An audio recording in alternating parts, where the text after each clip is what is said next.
Hello, Sequoia. Hi, I Hollie. so here I am again in a pre-record, this time with Sequoia, and I'm here on Walbunja land as mostly usual. You have seen me in other places over this weekend.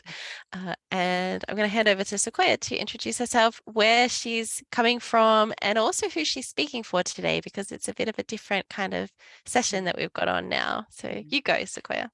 Awesome. Hi, everybody. My name's Sequoia, and I live on Bundjalung country in northern New South Wales. And I'm speaking today on behalf of the School of Shamanic Womancraft, where I am the Hearthkeeper. So what that means is holding the fire and tending to the fire of the school, and in kind of more work speak, sort of operations manager, as you would prefer to say. And I'm also a teacher with the school, so teacher of the Four Seasons Journey and various workshops that we give to women all around the country. So yeah. Excellent. And all over the world, right? And all over the world, actually. Yeah, all over the Yeah. world. That's great. I don't know if you can hear in the background. I have an 8-week-old puppy, and this is so Wise Women Gathering, right? She ran into the nettle this morning. Oh So no. she's got all these nettle bits and she just can't settle and she keeps like running around in circles. So if suddenly something comes flying across the screen, everybody, Just a it's dog. just the puppy. Okay, I have a dog who's currently stalking the bunnies and barking at them. So if you hear a blue heeler start to go crazy, that's from my end. So we're bringing everyone in today then. Totally. Beautiful. All right, so why don't we start by talking about the school? We will get to talking about sort of how that shows up at the conference, but let's give everyone who I assume there are people still in the world who have not heard of the School of Shamanic Maybe Womancraft. a few. So give us a spiel. Tell us who it is, what it is, who's involved, who's the founder, all the bits. Okay, cool. So School of Shamanic Womancraft is a women's mystery school, and it was founded by Jane Hardwick Collins. And I think it started in 2009, I want to say. I'm maybe getting my dates muddled, but I'm pretty sure it was 2009, with the year-long course, which is called the Four Seasons Journey. It used to be called something different. It was just School of Shamanic Womancraft, and then it's evolved into the Four Seasons Journey. And yeah, so that's been going on since 2009. So how many years does that make it? Like 14, Lots. I think, 14th year, something like that.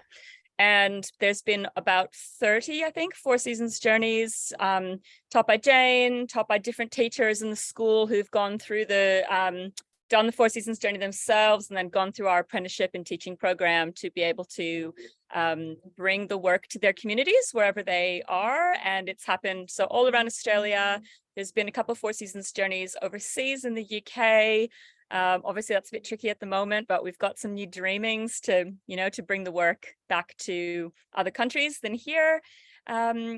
Yeah, and lots of other amazing things happen too. So it's not just the year-long journey. We've got short workshops that happen, little retreats, an online course, which kind of got birthed out of the whole COVID lockdown situation, which has actually been really cool to be able to connect with women from anywhere, which has been really cool.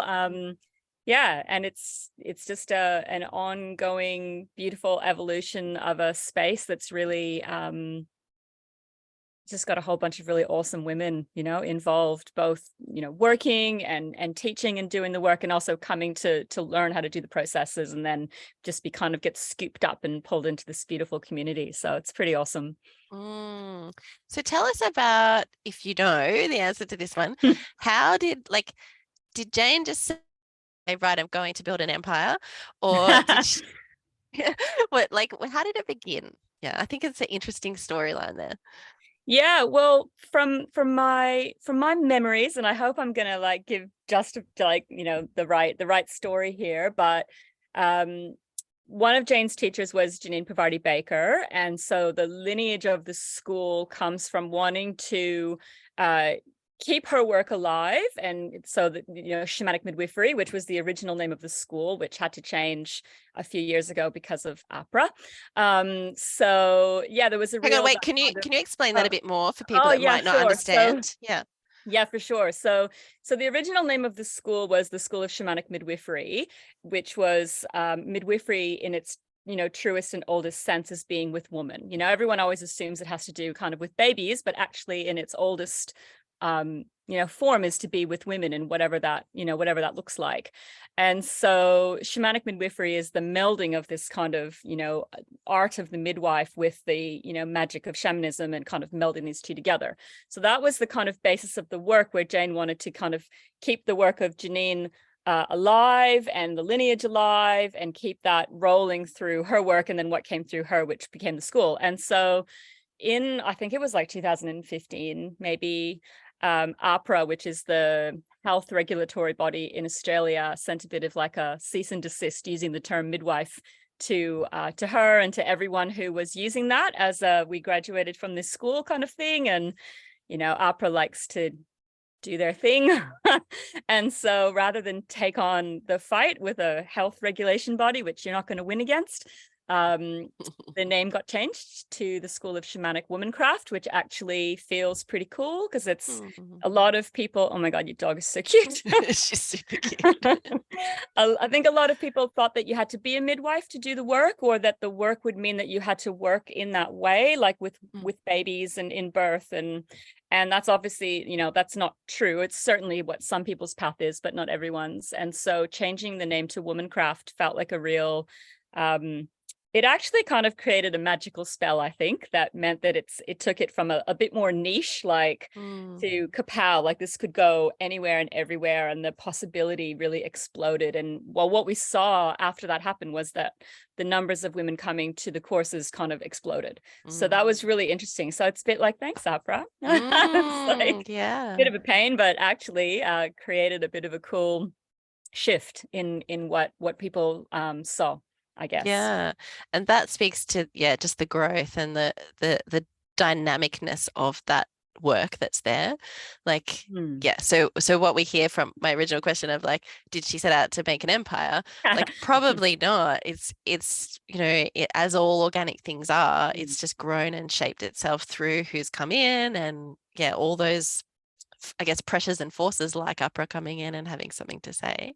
Totally. And I think one of the beautiful things is the school's always worked in a kind of whatever's happened before informs what happens next. So this kind of natural evolution that comes. So, it's like the women who, for example, the women who did the 4 Seasons journey last year have shaped the 4 Seasons journey this year by what we learned from them and what happened and the magic that came out of that. And then that pieces of that gets taken into the next round. So it's kind of like this collective growth and evolution that happens, which is really cool. Yeah, I can relate to that. That's kind of how we work in the conference as well. Yeah. Yeah. And so explain, I think another beautiful little story piece in there is, why is it called, so we know it's called a school, but do you still use that term, mermaids? Oh yeah, we still use the term mermaids. Okay, so explain that one to people if they've heard people referring to the mermaids. What is that? And they're probably wondering, like, what are these women going on about? So that came from a bit of a fun thing where when Jane was thinking of the school and dreaming up that process and like what kind of school and what's this going to look like? And she wanted it to be, obviously, there's lots of different ways that schools can look, and that this would be within the feminine, kind of in the flow, moving with what needs to happen.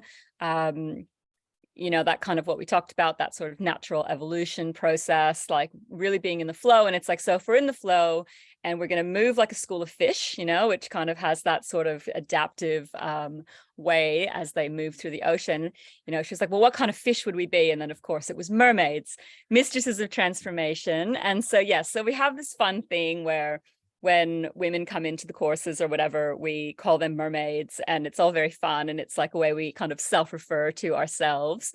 And I think the fun part of it is actually the most important part of it, because, that kind of creates oxytocin and flow and love and joy and play. Like, it's such a perfect, necessary ingredient in any kind of transformative work, is to actually play and remember that this is like, life is meant to be fun, and it's hard work, like, as you would know, like doing any kind of introspective work on ourselves and in that kind of realm is really hard. Like, it's big stuff, and it's big places that we're asking people to go. So to be able to keep that element of fun in curiosity play is super important. So that's where the mermaid thing comes from, and it's very fun.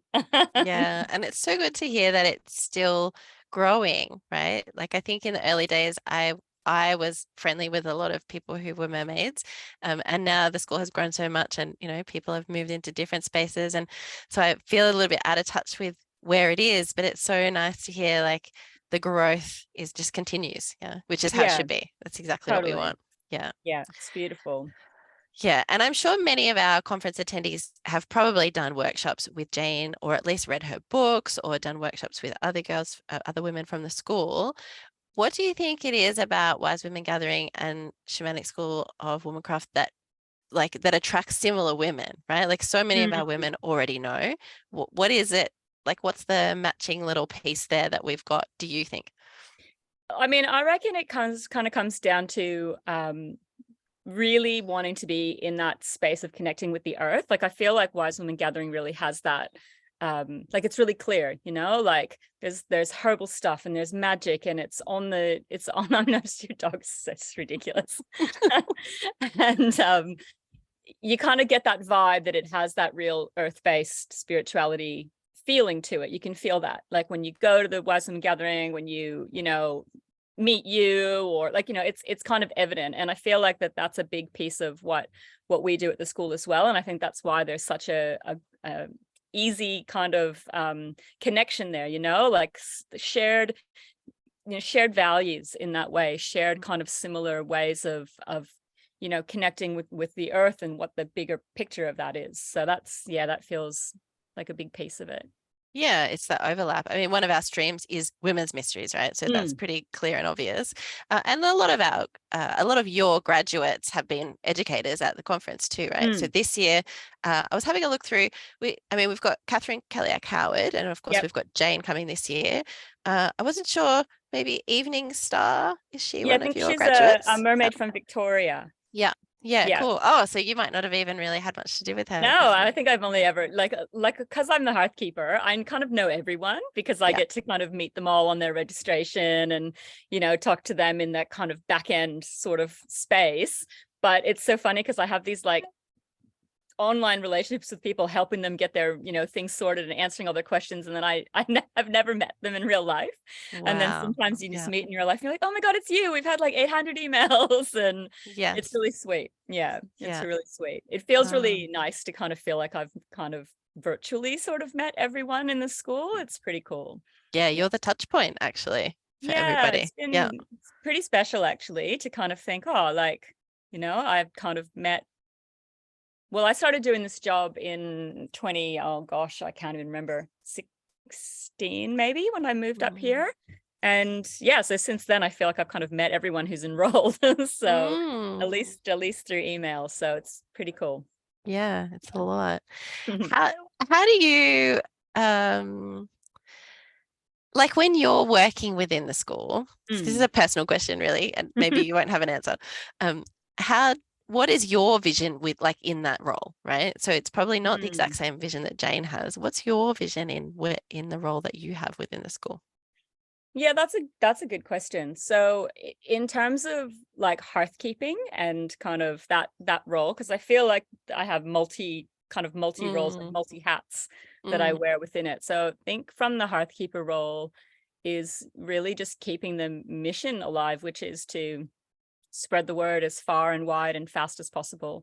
So we're sort of living in, I mean, I don't want to get into like the doom merchant like part of the conversation, but it's pretty dire. Like a lot of things in our world are pretty dire times. And like I currently see it really clearly in my daughter's high school. Like she goes to high school, she just started, and like the girl stuff and the wounded feminine behavior that you see there, it's outrageous, and you just think far out. Like even in a community that, like I live in Byron Shire, right? So, I mean, that has a bit of a reputation, and still this stuff persists, like still the kind of wounded feminine behaviors persist. So that mission of like spread the word as far and wide and fast as possible, it kind of feels like the necessary ethos to kind of hold on to. So like in the role of hearthkeeping and keep the fires burning and keep it going, and is just kind of like, we need to be doing this because I think we can get lulled into complacency, like everything's cool, like everything's fine, like no, there's no need for this stuff anymore. And then you kind of look at the younger generation and go, nope, actually we just need to keep going, because you know, the negative parts of our culture are so pervasive, and it affects them even when they come from a house of, you know, Yep. the things that we do. It just doesn't matter, you know, that the outside culture is so big and so influential. So it's just kind of like we just need to keep going and keep bringing the magic. And I think that's actually a really big part of it, is to not forget the magic part of these things, because it's really easy to get caught up in, like, I've stared at my computer screen for a lot of days in a row, and I've just been kind of doing administrative tasks and and it's really easy to forget that actually there's a magical force that's, you know, guiding us and holding all of this, and to not forget that that's actually real and true and so much bigger than anything we could ever control or, you know, do. So to just to keep that, to remember that, you know, like when we say we're a women's mystery school, like that's true. You Yep. know, it's not just like saying it, it's not just lip service to it, you know, it's actually true. And so we just have to keep remembering that, and just, yeah, keep spreading the word. These are threads that have been coming in. Like I've done a fair few pre-records already, and those Mm, threads around, you know, the overlapping connections that are in these communities, like, you know, the people that are listening now, the people that come to conference, the people that come to your school, there's that. And also the overlap that goes out way further, and the remembrance that there is an overculture that's different to what we're mm, used to, and so or where we're working, I guess, right now. And so the part that feels so nourishing and delicious when we're together in these mm. spaces is also the part that feels so isolated and lonely a lot in everyday life. And so finding like bridges for that is really Yeah, important, right? And I feel like that's an overlap that we have, as in Wise Women Gathering and the school, because we're allowing, like, we're creating spaces to have those bridges for people to keep connecting outside of like a one workshop or a one conference or yeah. that kind of thing. Totally. Like you kind of go, like, we're in this beautiful little bubble, you know, like we kind of go, oh, we go to these like lovely conferences and we all hang out together and it's so beautiful, and it is a bubble, and it's like you go outside of that and people go, you do what? Like, Yeah. you know, like what are you even talking? I don't even know what you're talking about. Or so they think that people think it's really weird, or it's really, and you think, God, it's so normal for how, you know, we are living our lives. And Mm, so it kind of just realized that there's lots of people out there who, you know, who could have a awesome life-changing experience, and they just don't know it yet, you know, like mm, they just don't know, you know, that it's possible. So just mm. need to keep finding those people and, you know, pull them In, into the mermaid land. yeah, just inviting them into that mystery. That's it. Yeah, exactly. You kind of touched on, I think, like, actually, let's go way back and go, Mm. give us a definition of women's mysteries. And I know Oh, everyone's got a different one, but that's I'm sure a you guys, loaded question. you women probably get asked that quite a bit. So what do you think that means, at least for the school? I think it would be about tapping into the blood mysteries and the rites of passage that women have. So, you know, birth, your menarche, your, you know, your childbirth, your menopause. So the kind of like the blood mysteries that you go through because you inhabit a woman's body, like you can't escape that. And that's just what happens. And that these are points that are really significant in our lives. And so to be reclaiming the wisdom around that, rather than being like, I don't want it, or it's negative, to be reclaiming that, and to be honoring those moments of time in our lives, and to really know how significant they are and be able to work with that and be with that. And the whole, you know, like, why is it a mystery? You know, like, why is this? Well, because it's the things that we generally haven't talked about, or have been kept taboo, or have been made taboo and kept from us being able to kind of openly talk about these things, because, you know, like, they have power. For women to know that they're, you know, when they come into their bleeding, that they're fully powerful beings and hold all this magic within them. Like, you know, if they knew that, I would, and everyone who went through that process knew that, I think we'd have a rather radically different world that we'd be inhabiting. But it's kept from us. So that's where the mystery, you know, comes Mm, in, and that we don't actually know everything. Like we said before, like this force that, you know, is pervading all of this. We don't know, you know, we know ourselves and our own bodies, but we don't actually know what the greater kind of picture of what's happening around us necessarily is. So there's that kind of that space of the unknown. And yeah. Yeah, and I think also that mystery piece is around the initiation that each of those blood rites take us through, right? So Totally. whether it's our own birth or even, the menopause, but even we've got a workshop this year with Louise Kanji around Oh, she's a hysterectomy. mermaid too. Yeah, there you go. There's another one. Around that hysterectomy space, right? So Yeah, still within amazing. those blood mysteries. And the initiatory piece is the mystery that we don't know what we're stepping into next. It's like stepping over that cavern in a rite of passage and Yeah. appearing somewhere else in a whole new world all of a sudden. And That's like the life-changing stuff. you can't go back, it's just like it happens. Like you can't go back to pre-menarche. You can't go back to, pre-birth or whatever, like you can't go backwards. It's like a total, just like stepping through the threshold and like, that's it. You're there now. And it's like, it's amazing. Oh, it's amazing to think that all these opportunities that we have for, for girls and women to do, and just so many don't even get the opportunity to talk about it. So Yeah. that's a Yes.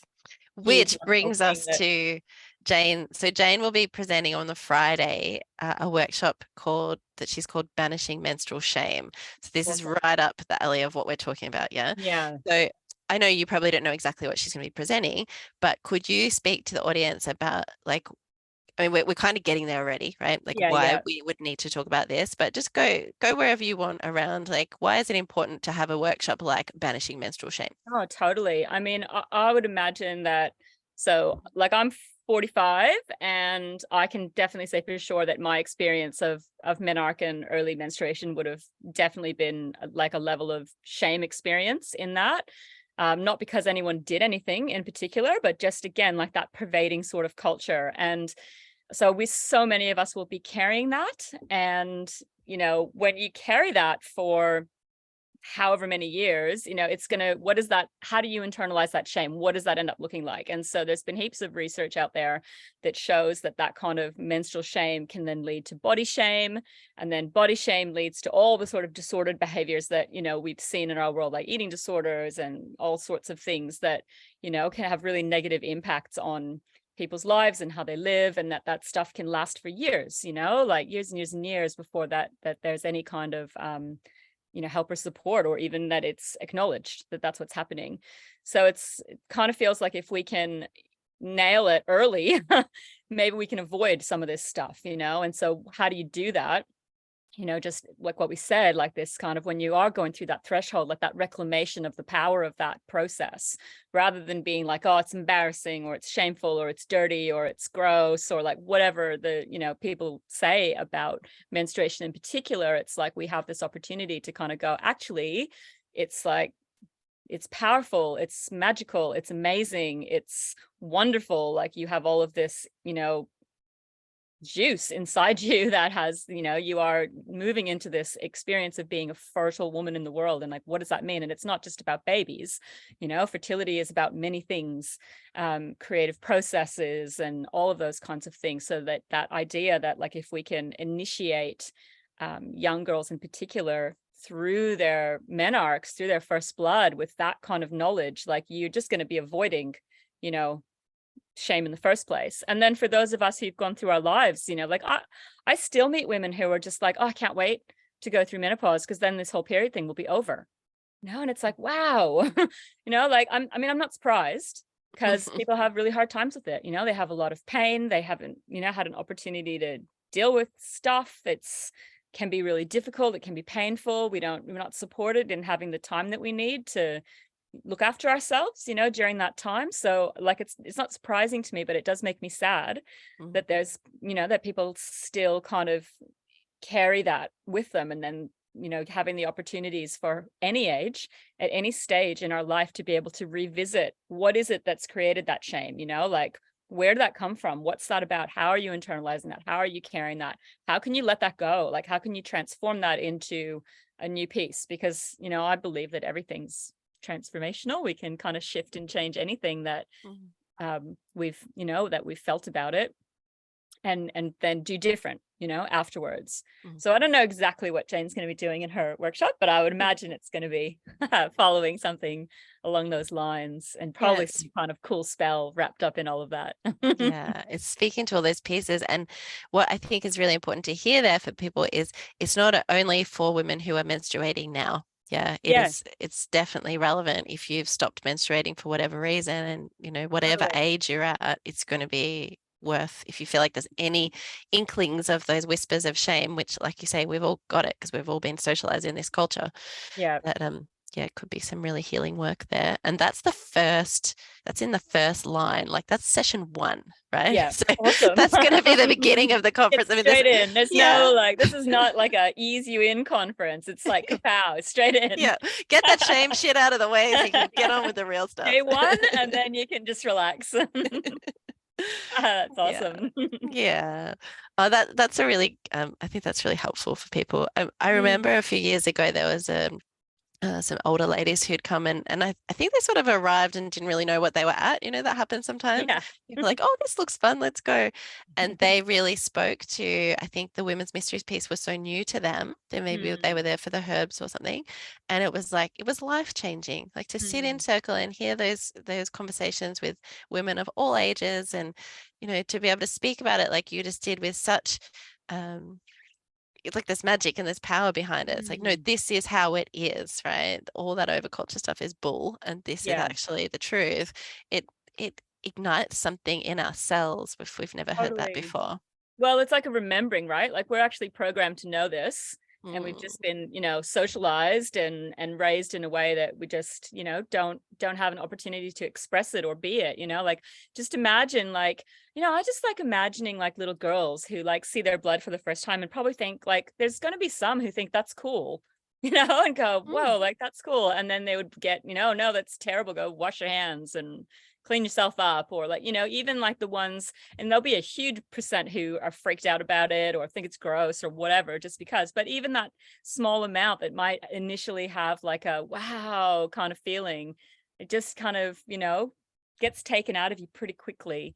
mm, So yeah, it's such a powerful thing to be doing. And I actually really love hearing from the women who aren't bleeding anymore about their experiences. I just find it fascinating to hear the different generations, because you hear the threads that are really similar, like like my mom's generation would have certain language that they would use around it that like my generation wouldn't use, but we'd be saying different things versus what the younger girls are saying. And mhm, I find that stuff really fascinating. It's so important to hear from everyone, like even if you're not bleeding anymore, like go and share your story, because we don't, that's how we learn. And the beautiful thing of sharing your story in circle, is that you don't prepare what you're going to say, like like you come and go, mm. oh, I'm like ready to speak my little piece in circle, so you never actually know what's like what's going to come What's out of your rising? mouth or what someone Yeah. else is going to say. And so it's just like it's pure magic when that happens. Mm, So I just think it's really special to have like the wisdom keepers, the older women who who've lived through it and come out the other end, and what they have to say about having lived that experience for that long. It's awesome. So awesome. that's so good. Do you know what Mm, I would like to do is I'm going to flick across and open up the program, because it might be cool. nice for us to speak to just because we are deep in on the women's mystery stuff right now, and like we said, some people it will be brand new to. Mm. So um, I've got to shrink you. I hope it doesn't affect our recording. Okay, it shouldn't. Um, so we've got Jane starting. And so for everyone that hasn't looked at the program, like session 1, there's 5 different sessions on during session 1, right? And during that session is the first one is Jane's workshop on banishing menstrual shame. And then we move into session 2, and we have Kerry Trope Alexander talking about the bleed on it method. So this is going to be very Awesome. specifically, around like how do you use your cycle for change. Um, so and then we have Catherine Kellyak Howard, who is one of your graduates and I think teachers too Yep. at Yep. the school. Yep. And she's talking about shadow cycles and the shadow of the lover. So she'll be talking about that wheel and the mysteries there, I guess. And it's amazing. Catherine continuously comes back to conference with a different version of the wheel workshop. Yeah, Mm. it's fascinating. Awesome. Um, So so that's at session 2. Then session 3, we've got Kath Kovac coming through to talk about just women's circles 101, like just to discuss like what is a women's circle for people that have never been there. Amazing. And then session 4 on that day is a panel that's called Sex. There Now You're Paying Attention. And so we've got Laura Doe and Rebecca Levy, who are both somatic sexologists, and Jackie Bushell and Des Lee. So that's going to be, just in that day 1, we have such a breadth of what you've just been talking about in all those mystery capacities. Yeah.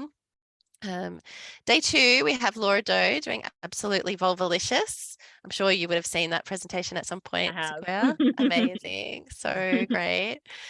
Brenda Rogers talking about mood medicine for mature women. So that's moving into that later stage of life, right? Louise Kanji, as we said, another graduate, she's going to talk about hysterectomy as a rite of passage.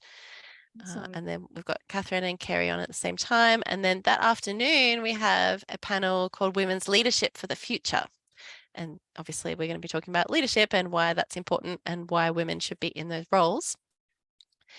And then day 3, sorry, in the very last session, session 12, we have Jane coming back to present on whatever. I actually asked her to do this one, and I called it On Following a Vision. And that's all about, how you go from just having an idea and then growing the school as it is and growing these schools of mermaids, actually. Yeah, overlapping schools. Is there anything in all of that, in all of those breadth of mysteries that we've just talked about, that you want to add to? Like, what's some thoughts that you've got there that you'd love to it sounds amazing, and I wish I was going. And we should, we'll tell everybody. We'll tell everybody that Sequoia has been an educator at Wise Women Gathering in the past, and I'm sure it'll happen again, but not everyone can go every year. This is what we're finding with speaking to lots of people. It's there's many exciting events in a weekend, in a year. Yeah.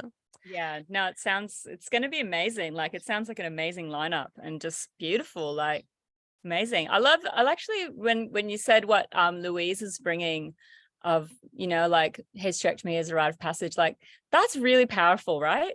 Like that's such a huge reframing of what is, like you often see women writing in, Facebook groups or, support spaces, sort of the grief of going through that process.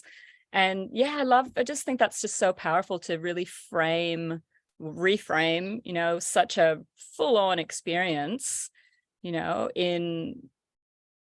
as its own rite of passage, its own kind of thing that you go through, because it's like, yes, it potentially puts you in menopause, but it's different, and you might not actually, because you might only lose part of your womb, but it's still like, that's huge. I'm just like, wow, I'm blown away by what people bring and the magic and healing that they can, create and bring from their own life experience, whatever's calling them, whatever their calling is. Like, it's so beautiful. Like, what an awesome go Louise, you're so cool.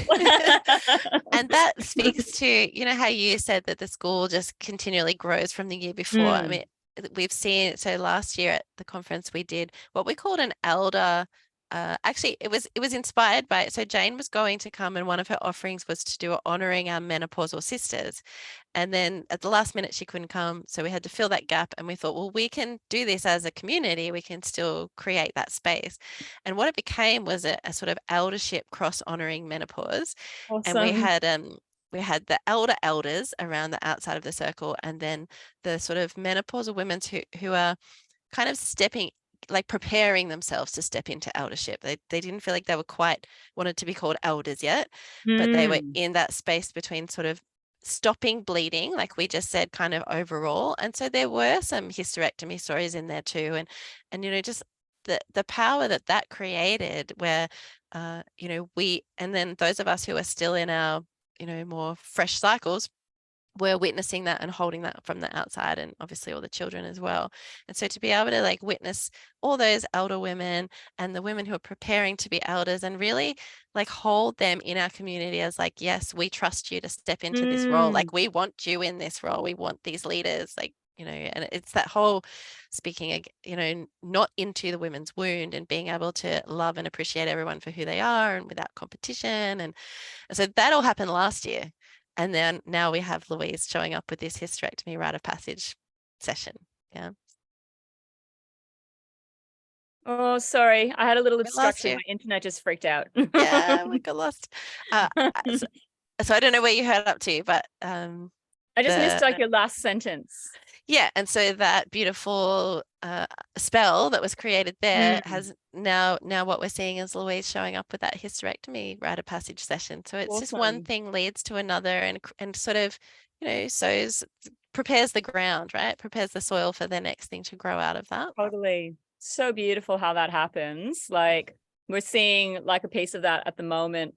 Like Jane teaches the 3 workshops, Moon Song, Shamanic Dimensions of Pregnancy, Autumn Woman, Harvest Queen, like so touching on those rites of passage. And it's always been like, well, where's the crone in this, right? Like where's that 4th stage that hasn't happened yet? And so she and 2 other women who have been apprenticing with the Autumn Woman, Harvest Queen workshop. So to do the apprenticeship for that workshop, you need to actually be, in or through menopause to be able to teach what you have lived and experienced.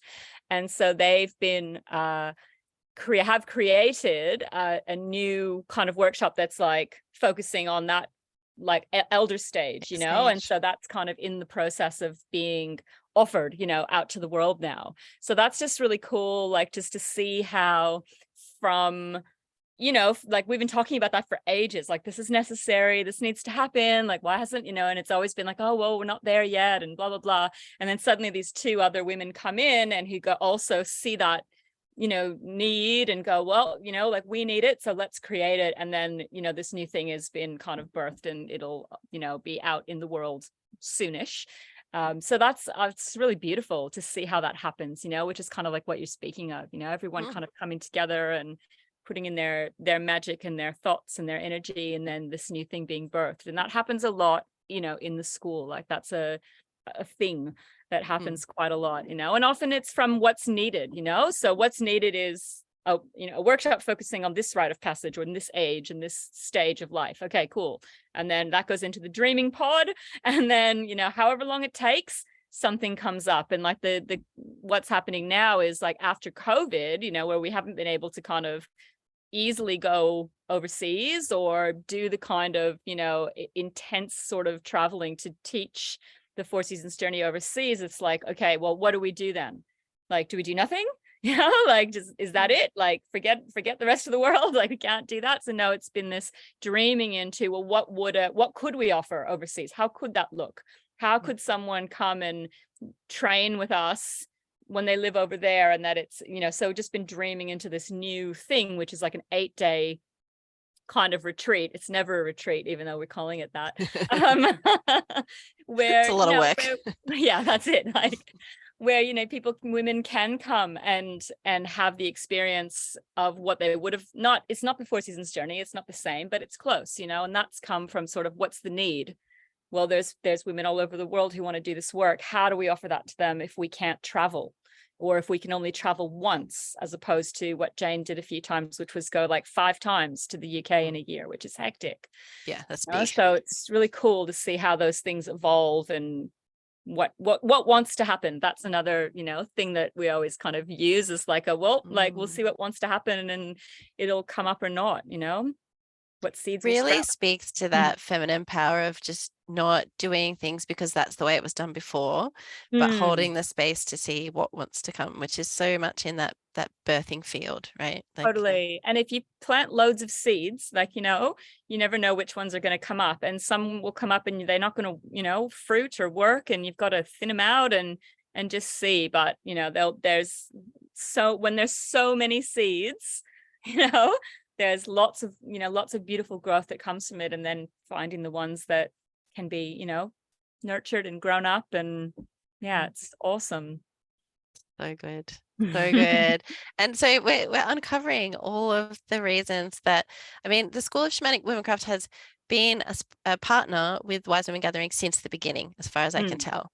For those who haven't followed our whole journey, I took over after 2 years of the conference. And so you know, my memory is not, I was there, but I was not in the same role. So my memory doesn't kind of hold that information. But as far as I can tell, we've had the school with us since the beginning. And all these things that we're talking about really show why it is such a strong partnership. And I love knowing that we'll always have that presence there, because it's like it's a pillar within our community of communities that really holds that women's space, in the same way that Estria Learning, who's another partner, really holds that herbal space, and that educational space. So we've, you know, they're all pillars that are all doing our own work, but all overlapping and working together. Yeah, this beautiful labyrinth of creating change, making the world a better place. Yeah. Yay. Yeah. So you've been to the conference, you know, some of the women, you know, the vibe, the feeling that's there. What would you say about the community of Wise Women Gathering? Like, what do you remember about that, and why is it special? Is it different? Is it the same as the school community? Like, speak around all that. Yeah, well, it's really fun. Like, you know, it feels like a really beautiful gathering to be at, having been to, you know, many sort of conferences and gatherings and things, you know, all around. It feels, I don't quite know how to put the right word to it, because I don't want to say like homey, or it sounds a bit like, you know, twee, but it's true. Like, it just kind of feels like we're all just here and everyone knows each other, and we're doing all these awesome things, but everything feels comfortable and beautiful and held and fun, you know, which is really lovely. I think sometimes, you know, some spaces don't feel like that, and that's okay, you know, because they're just different spaces. But it's nice to go and know that you're going to go to a conference where you're just like, oh, it's like I'm just going to see all my friends and have an awesome time together, even if you don't actually know who's going to be there, but you just feel that going into it, you know. And what's been really cool has been to see, because I was going to try to go this year and bring my daughter, to bring her to the maiden space, but that's been a really awesome thing to see. I know the last time that I was there, that there was definitely a maiden space happening, and I just remember watching these, like, you know, leggy adolescent girls just kind of running around in a pack, just doing whatever they wanted to do, really. But coming, like, I think some of them came into one of my workshops, and that was really cool, like without their mums, without, just because they were interested, and then they're just roaming around. And I just thought, wow, what a awesome thing to create a space where, you know, young girls have that opportunity to just do that. You know, it's not a lot of spaces where that feels like safe and okay, and, you know, to just give that freedom to just be like, yeah, just go do whatever, you know. So that's really cool. Totally. So I love that. I love that kind of holding space for all the different ages and stages, and, you know, it's just beautiful. It's really awesome. Yeah, totally. My daughter was one of those Yeah, I remember that went to your, and she still talks about you in your workshop. So sweet. You know, that's like, that's probably 3 years ago, because that was pre bushfires and pre-COVID and all of that. And so for that to be held, like, she's 17 now, you know, she's held that through that really difficult pubescent kind of stage. And what does that look like coming out as a woman? We don't even know yet, but it's so, a lot of the people I've spoken to so far have really commented on the importance of the kids camp and then the maidens camp space, in the sense of everything you just said, giving them a space to be in amongst us and know that it's fully safe. And and to just be able to dip their toes into things, you know, because I always, like, I think about my own daughter, and obviously, like, I do the work that I do, and she's a bit like, ew, mum, like, of course, mom's a dinosaur, or, like, you know, just like, ew, I don't want to talk about that, or like whatever. But I know that if I had the chance to bring her, you know, she could just go off and wander off and would find her own way of finding someone else who's, you know, more interesting than me to like get information from.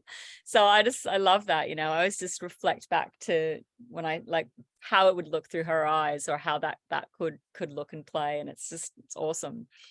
That's that really piece cool. around, my friend Vicky says, get off the bridge. So when the kids are coming to that next rite of passage where, you know, there's a bridge, there's a threshold that they have to cross, and they don't want to cross that with their parents, but they want, like, good mentors on the other side to catch them. And so creating spaces like this allows us to know that those mentors are there, and we as the parent can get off the bridge and just shove them over there. And they land like in amazing places with amazing people. And I reckon the thing about, like, with this conference too. It's like you can really, well, I can really, I can look over all those names on the presentation list and be like, they're all awesome. Mhm. They're all Yeah, awesome she can go to women. any of those Like workshops. she go anywhere, like, and it would just be so awesome. And there'd be no like, oh dear, like what's that person gonna say? Or, there's just none of that. Like, it's just a real awesome kind of lineup. That's not probably not the right word, but lineup of women who are just so brilliant and awesome and wonderful. And it's just kind of like, what a bloody gift for those teenagers, to be able to come and be around. I mean, for everyone really, but For everyone, yeah. I especially for mean, the youngins. that's the piece that I take the most seriously. Like that's at times when I've thought, oh, do I want to keep doing this conference? Do I want to hand it over to other people? Do we want to get a bigger team? Whatever. It's like I want to hold on to that piece because that's the piece that I've seen over all my years of being involved in these kind of scenes and industries that, like, if it's not held well, then it's not done well, right? And then it becomes unsafe and everything that comes out of that. So yeah, we're very, there's a whole lot of processes that happen to get that schedule, and it's really important. And then we can know that, anyone can go anywhere. We don't need like activation warnings at the start of sessions. Like all of our educators have been well enough trained, they've done the decolonizing the circle course. They know what's expected of them in a safe space. And it's very So good. powerful in that way. Yeah.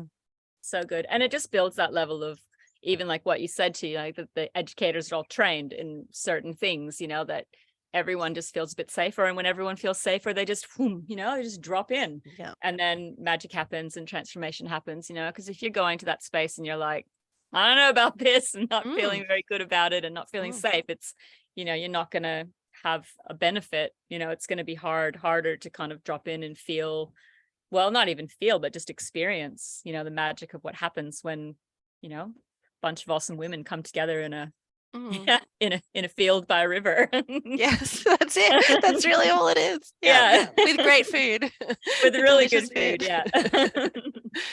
All right. I mean, this has been really lovely, and it's really lovely to talk to you. I haven't spoken to you for so long. I know, it's been ages. It's been the really fun part about when I put this symposium together. I thought, will I get a bunch of people to do interviews? And I went, no, I don't get to speak to these women because I'm always organizing at conference.